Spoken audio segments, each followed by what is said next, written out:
আসসালামু আলাইকুম আরহামতুল্লাহি ওয়া বারাকাতুহু। প্রিয় শিক্ষার্থীরা, গত ক্লাসে আমরা আরবি অক্ষরগুলো শিখেছি এবং তার উচ্চারণগুলো সহ টান এবং কোনটা টান দিতে হবে না। এখন আমরা ওই অক্ষরগুলো পরীক্ষা স্বরূপ একবার দেখে নেব। উল্টো পাল্টা করা আছে এখানে, তা আমরা একবার পড়ে নেব। আপনারা পড়ুন। তা, ত, সা, সিন, হা, সদ, শিন, হা, খ, র,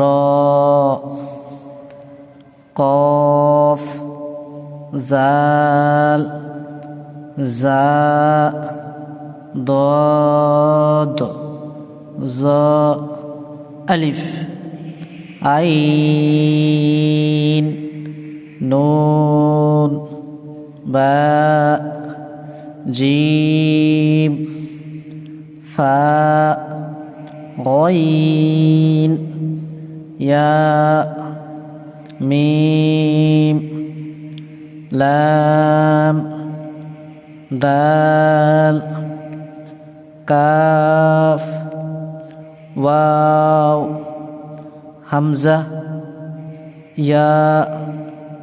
এগুলো আমরা বারবার অক্ষরগুলো মিলিয়ে পড়ে নেব।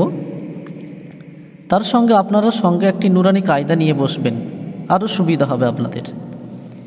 এবার নিচের যে অক্ষরগুলো আছে কোরআনে, আমরা সব কিন্তু ক্যাপিটাল অক্ষর অর্থাৎ বড় হাতের লেখা বা বড় অক্ষরগুলো আমরা পাবো না।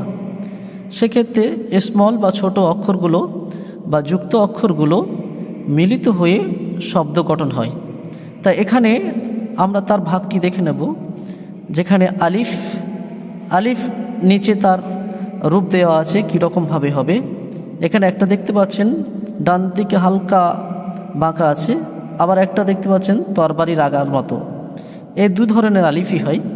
আলিফ, আলিফ, আলিফ। বা, বা, বা।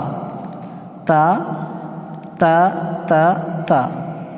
Gym, gym. দাল, দাল। আইন, আইন, আইন। ফা, ফা, ফা। Calf, calf, calf. লাম, লাম, লাম। মিম, মিম, মিম। নুন, নুন, নুন। হা, হা, হা, হা। হামজা, হামজা, হামজা। ইয়া, ইয়া, ইয়া। আপনাদের কাছে যদি স্কেল থাকে আপনারা কি করবেন, এই বড় অক্ষরগুলো আপনারা বন্ধ করে দেবেন বা কোনোভাবে চাপা দিয়ে দেবেন, দিয়ে আপনারা নিচের অক্ষরগুলো প্র্যাকটিস করবেন বারবার। দেখবেন আপনারা যুক্ত অক্ষর শিখে গেছেন ইনশাল্লাহ। আপনারা পরবর্তী ক্লাসের জন্য অপেক্ষা করুন। আসসালামু আলাইকুম।